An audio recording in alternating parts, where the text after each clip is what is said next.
আউযু বিল্লাহি মিনাশ শাইতানির রাজিম। বিসমিল্লাহির রহমানির রহিম। সম্মানিত দর্শক, আসসালামু আলাইকুম ওয়া রাহমাতুল্লাহ। আজকে কোন লোকের আনুগত্য করা যাবে সে সম্পর্কে কিছু কথা বলবো। দেখেন, আমরা মানুষ সাধারণত আমাদের পছন্দের লোককে নেতা মানি, পীর মানি, আলেম মুস্তাদ মেনে থাকি, কিন্তু আল্লাহর পছন্দ কি এটা কিন্তু আমরা খেয়াল করে দেখি না। ইসলাম তো আমাদের পছন্দ মতো চলে না, ইসলাম চলে আল্লাহর পছন্দ মতো।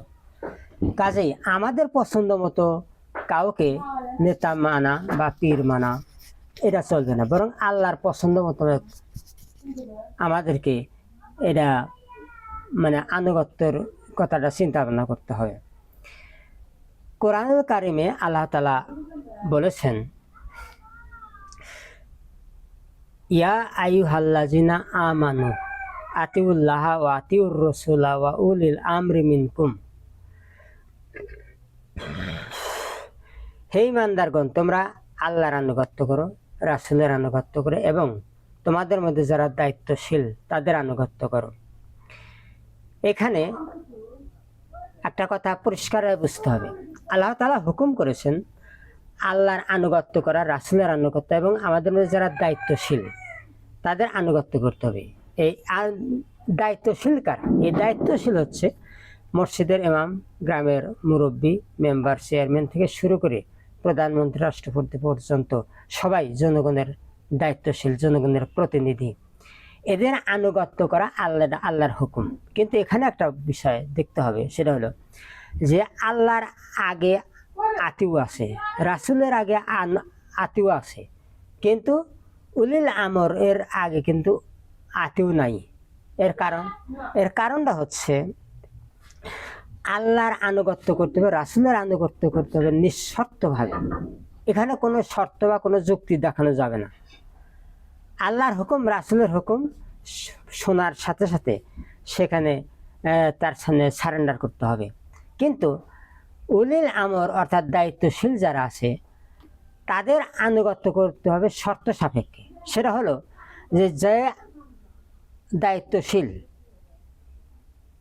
সে ইমাম সাহেব হোক আর গ্রামের মুরব্বী বা সরকার হোক, যে কোনো পর্যায়ের দায়িত্বশীল হোক, তার আনুগত্য করতে হবে শর্ত সাপেক্ষে।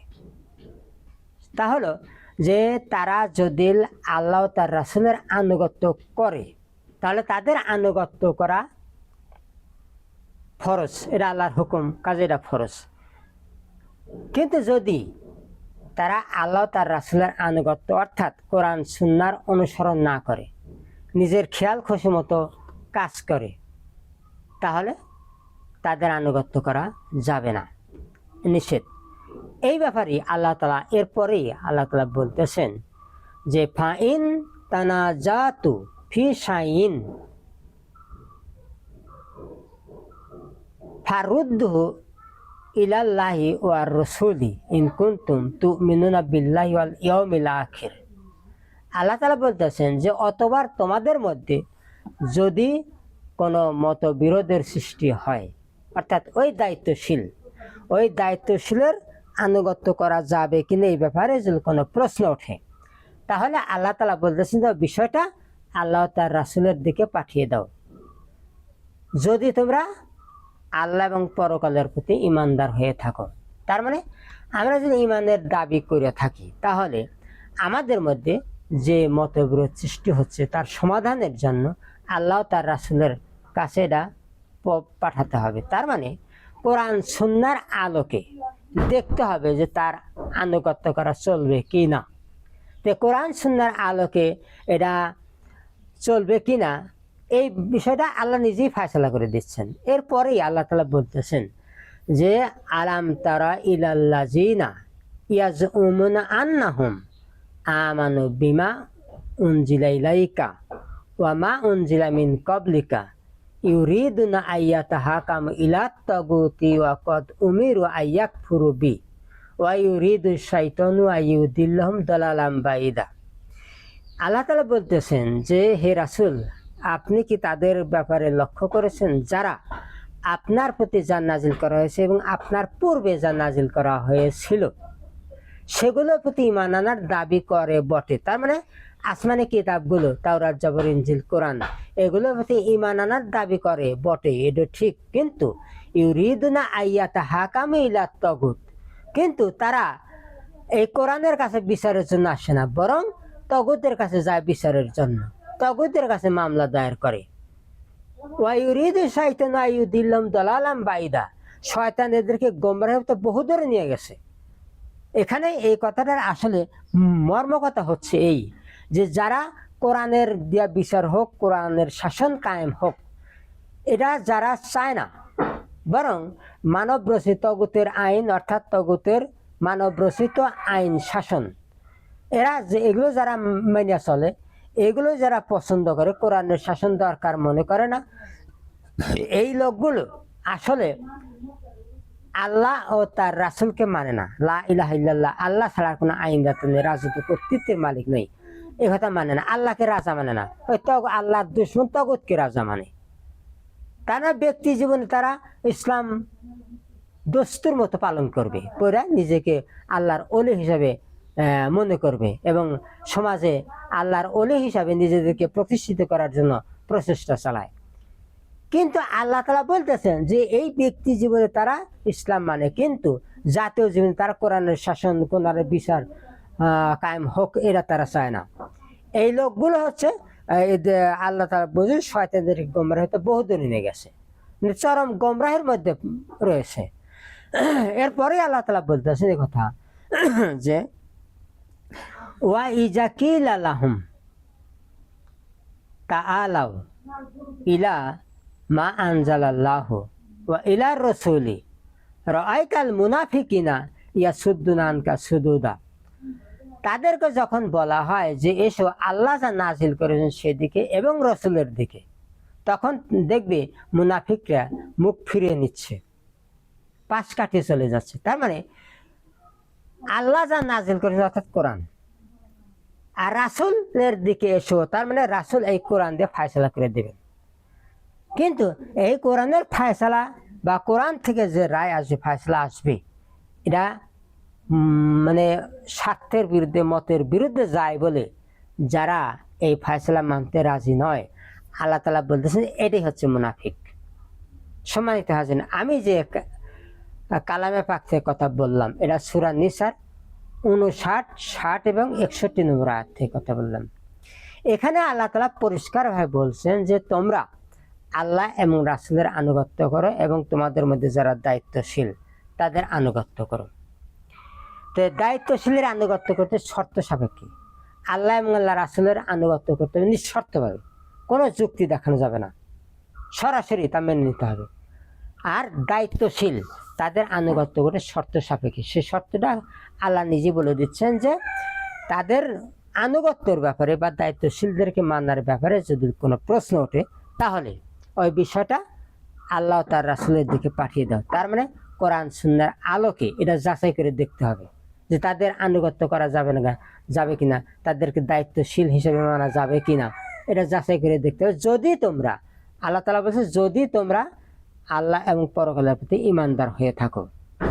এরপরে আল্লাহ তাআলা নিজেই সমাধান দিচ্ছেন যে যারা কোরআনের প্রতি ঈমান আনার দাবি করে কিন্তু কোরআন দিয়ে বিচার হোক, কোরআনের শাসন ব্যবস্থা কায়েম হোক, এটা চায় না, বরং তগুতের কাছে যায়, অর্থাৎ মানব রচিত আইন, মানব রচিত মতবাদের যে শাসন ব্যবস্থা এটা তারা পছন্দ করে, কোরআনের শাসন কায়েম হোক এটা তারা চায় না।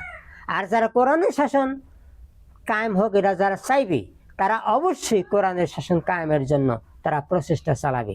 কাজে কোরআনের শাসন যারা কায়েমের প্রচেষ্টা চালায় না, বরং মানব রচিত আইনকেই তারা পছন্দ করে, এই লোকগুলো সম্পর্কে আল্লাহ নিজেই ফায়সালা দিচ্ছেন যে এই লোকগুলো কে শয়তান গোমরাহের পথে বহু দূরে নিয়ে যেতে চায়, তার মানে এই লোকগুলো চরম গোমরা। এরপরে আল্লাহ তাআলা আরো বলছেন যে এই দায়িত্বশীলদেরকে মানা যাবে কিনা এটা কোরআনের আলোকে আমরা এটা যাচাই করে দেখি। তখন এটা যারা কোরআনের ফায়সালা যারা পছন্দ করে না, এরা মতের বিরুদ্ধে, স্বার্থের বিরুদ্ধে যাবে কোরআনের ফয়সালা, এই জন্য তারা মানতে রাজি নয়। আল্লাহ তাআলা বলছেন এই মুনাফিক, এরা হচ্ছে মুনাফিক। তাহলে এখানে আল্লাহ আমরা এটা পরিষ্কার বুঝতে পারছি যে যে কোনো বিষয় যারা কোরআনের ফয়সালা মানতে রাজি নয়, নিজের মতের বিরুদ্ধে যাবে, স্বার্থের বিরুদ্ধে যাবে, এই জন্য এগুলোকে আল্লাহ তাআলা চরম গোমরা বলেছেন এবং মুনাফিক বলেছেন। সম্মানিত হাজরিন, এখানে আমাদের সামনে এটা পরিষ্কারভাবে প্রতিফলিত হলো যে যারা কোরআনের শাসন কায়েম করার চেষ্টা করে না, এরা পছন্দ করে না, মানব রচিত মতবাদের শাসন ব্যবস্থা যারা পছন্দ করে এবং কোরআন দিয়ে এর ফয়সালা নেওয়ার জন্য যারা প্রস্তুত নয়, এরা হলো মুনাফিক, এরা হলো চরম গোমরা। কাজেই কোনো পর্যায়ে সেরা মানে গ্রামের মুরব্বী হোক, ইমাম সাহেবই হোক, আর সরকারি পর্যায়ে হোক, যে কোনো পর্যায়ে যারা দায়িত্বশীল, এরা যদি এই কোরআনের আলোকে মুনাফিক এবং চরম গোমরা হিসেবে প্রমাণিত হয়, তাহলে তাদের আনুগত্য করা সম্পূর্ণভাবে হারাম।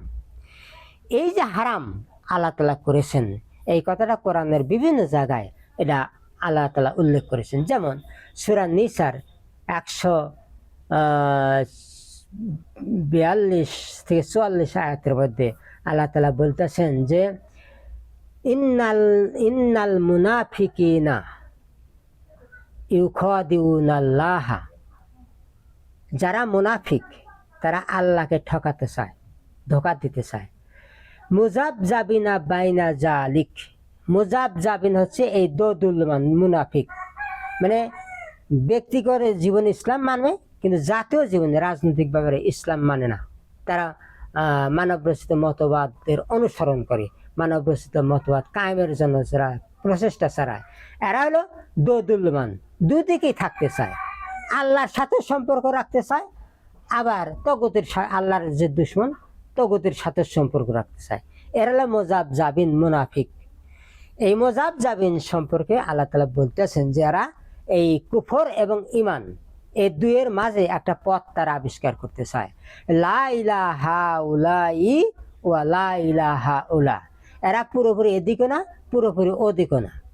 ওয়া মাইয়ুদলিল ফালান তাজিদা লাহু সাবিলা, আল্লাহ তাআলা বলছেন রাসূল, এই সমস্ত লোক আল্লাহ যাদেরকে গোমরাহ করেন, এদের জন্য তুমি কোনো পথ পেতে পারো না। এরপরে আল্লাহ তাআলা বলছেন যে ইয়া আইয়ুহাল্লাযিনা আমানু লা তাত্তাখিযুল কাফিরিনা মিন দুনিল মুমিনিন, হে ইমানদারগণ, তোমরা একজন ইমানদার লোককে বাদ দিয়া কোনো কাফেরকে ওলি অর্থাৎ নেতা হিসেবে মানবে না, বন্ধু হিসেবে মানবে না, গ্রহণ করবে না। আতুরিদুনা আন তাজআলু লিল্লাহি আলাইকুম সুলতানাম মুবিনা, তোমরা কি নিজেরাই নিজেদের বিরুদ্ধে আল্লাহর হাতে সুস্পষ্ট প্রমাণ তুলে দিতে চাও? সম্মানিত দর্শক, এখানে পরিষ্কারভাবে কথা আল্লাহ তাআলা তুলে ধরেছেন যে যারা ব্যক্তি জীবনে ইসলাম মানে খুব করিয়া, কিন্তু রাজনৈতিক জাতীয় জীবনে ইসলাম মানে না, আল্লাহ তাআলা এদেরকে বলছেন মুজাবজাবিন মুনাফিক। এরা পুরোপুরি এদিকে না, পুরোপুরি ওদিকে না, পুরোপুরি ইসলামের মধ্যে না, পুরোপুরি কুফুরের মধ্যেও না, এরা এই দুইয়ের মাঝে থাকতে চায়। আল্লাহ তাআলা বলতেছে এই লোকগুলোর জন্য কেউ কোনো পথ ছাড়া পেতে পারে না। আর আল্লাহ তাআলা ইমানদার লোকদেরকে সতর্ক করে বলছেন যে হে ইমানদারগণ, তোমরা এই মুনাফিকদেরকে নেতা মেনে না। একজন ইমানদার লোককে বাদ দেয় এই মুনাফিক, মুনাফিক মানে ডবল কাফের। কাজে এই কাফেরদেরকে তোমরা আনুগত্য করো না, এদেরকে ওলি হিসেবে মেনে না, বন্ধু হিসেবে, নেতা হিসেবে মেনে না, এদের সাথে কোনো সম্পর্ক রেখো না। আর যদি এদেরকে বন্ধু হিসেবে গ্রহণ করো আর এদেরকে যদি নেতা হিসেবে মানো, তাহলে কি হবে? তোমরা নিজেরাই নিজেদের বিরুদ্ধে আল্লাহর হাতে সুস্পষ্ট প্রমাণ তুলে দিতে চাও। তাহলে যে তোমরা ও কাফেরকে যেমন তোমরা নেতা হিসেবে মানতেছো, তোমরাও তেমনি কাফের, এটা পরিষ্কার। আর হাদিস শরীফে আছে রাসূল সাল্লাল্লাহু আলাইহি ওয়াসাল্লাম বলেছেন যে লা তাকুলুন্না লিল মুনাফিকিনা শাইয়্যিদুন ফাকাদ আসখাতুম রাব্বুকুম, তোমরা কোনো মুনাফিককে নেতা বলো না, তাহলে তোমাদের রব তোমাদের উপর ক্রুদ্ধ হবেন। সম্মানিত দর্শক, কথাটা একটা খেয়াল করেন। রাসূল বলছেন কোন মুনাফিককে, অর্থাৎ ব্যক্তি জীবন ইসলাম মানে জাতীয় জীবন ইসলাম মানে না, এই ধরনের লোককে যদি আপনি নেতা হিসাবে, নেতা মানাতে দূর করে তাকে নেতা বলেন যদি, তাহলে আল্লাহ রাসূল বলছে যে তোমার উপর আল্লাহ ক্রুদ্ধ হয়ে থাকবেন। এটা কত বড় অপরাধ চিন্তা করে দেখছেন। কাজে আমরা ইচ্ছা করি কেন এত বড় পাপের বোঝা মাথায় করে নেব? কাজে কোরআন হাদিসের আলোকে আমরা যেন আমাদের দায়িত্বশীলকে বাছাই করে নিতে পারি। মহান আল্লাহ তাআলার কাছে এই তৌফিক কামনা করছি। আল্লাহ হাফেজ। আসসালামু আলাইকুম ওয়া রাহমাতুল্লাহ।